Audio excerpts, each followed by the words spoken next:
पितृपक्ष चालू झालेला आहे 18 सप्टेंबर पासून ते 2 ऑक्टोबर पर्यंत हा पितृपक्ष म्हणजे हा पंधरवडा असणार आहे. ह्या पितृपक्षामध्ये तुम्ही काय कराल? काही उपाय असतात जे ह्या पितृपक्षामध्ये करणं फार गरजेचं आहे.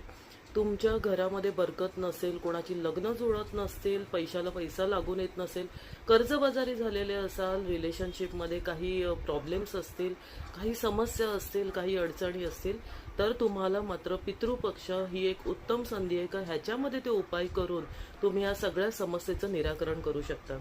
मित्रांनो, जे करणार आहोत ते पूर्ण विश्वासाने करणं फार गरजेचं आहे. पितरांचा आशीर्वाद मिळवणं हे फार गरजेचं आहे. करायचंय काय तुम्हाला करायच्या आहेत 5 महत्त्वाच्या गोष्टी. त्या म्हणजे आपल्याला कावळा हा नेहमीच आपल्याला ह्या पितृपक्षामध्ये कावळा हा आपल्याला दर्शनास पडतो. जर तुम्हाला वारंवार कावळ्याचं दर्शन होत असेल तर मात्र